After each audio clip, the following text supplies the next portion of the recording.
Kamusta po kayo? Bago po ang lahat, first things first. Ang pagbasa mula sa aklat ni Propeta Daniel. Habang ako'y nakatingin, may naglagay ng mga trono.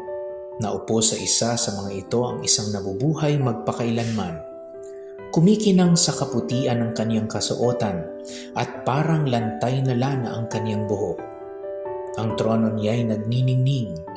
Ang mga gulong nito ay apoy na nagliliyab. Waring agos ng tubig ang apoy na bumubuga mula sa trono. Ang naglilingkod sa kanya ay 1,000,000 bukod pa sa milyon-milyong nakaantabay. Humanda na siya sa paggagawad ng hatol at binuksan ang aklat. Patuloy ang aking pangitain. Ang nakita ko naman ay isang tila taong nakasakay sa ulap. Bumaba ito at lumapit sa nabubuhay magpakailanman.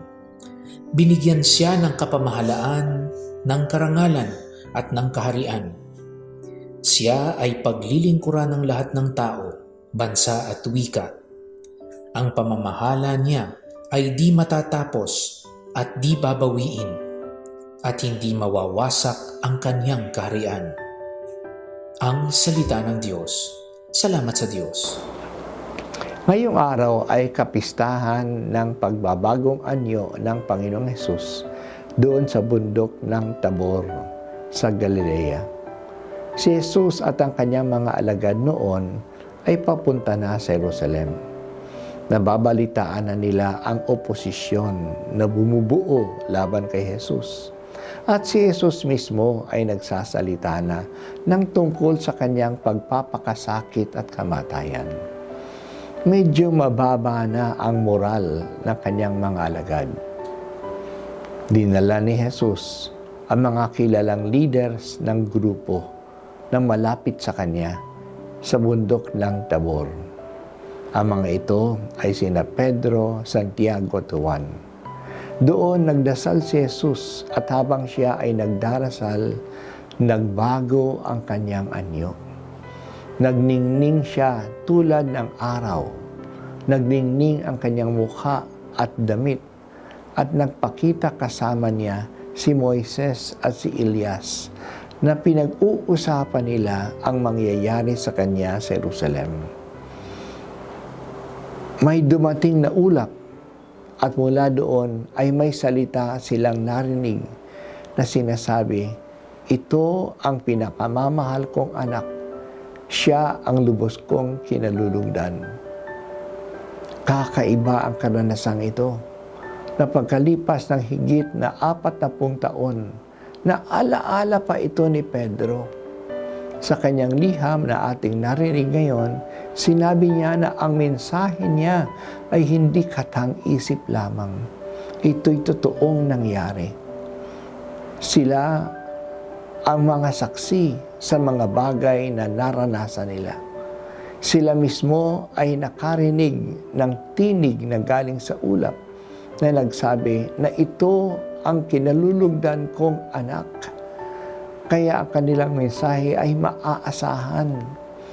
Dapat nilang pakinggan ito kasi habang nasa kadiliman pa sila ng kawalang katiyakan sa mundong ito, ang mensaheng ito ay magsisilbing maliit na liwanag tulad ng lampara, ng flashlight, habang dumadating ang bukang liwayway ng kaligtasan. Ang pagbabagong anyo ni Jesus ay nagsilbing pampalakas ng loob sa mga alagad sa mga mangyayari kay Jesus sa Jerusalem. Pinatikim sa kanila ang kanyang kaluwalhatian upang pagdating ng kanyang paghihirap, maalaala nila ang kaluwalhatian na darating pagkatapos ng kahirapan. Ang pag-uusap ni Jesus kay Moises at kay Elias ay nagpapakita na ang mangyayari sa Jerusalem ay naaayon sa plano ng Diyos na nakasulat sa kautusan at sa mga propeta. Kailangan natin ang mga paalaalang ito upang sa panahon ng kadiliman, mayroon tayong kaunting liwanag na matatanaw.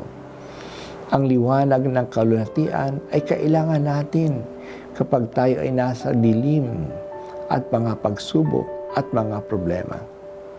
Kung madilim, kailangan natin ng flashlight o ng liwanag ng kandila man lamang upang hindi tayo matumba at malihis sa landas. Yan ang liwanag ng pananampalataya na binibigay sa atin.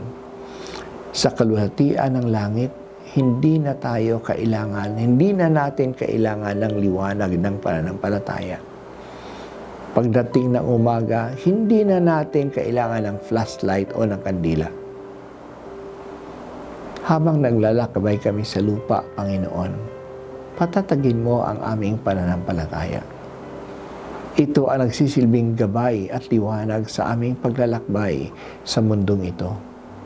Sana nga, Panginoon, ang pananampalataya ang magsilbing reference point namin sa aming mga desisyon sa buhay.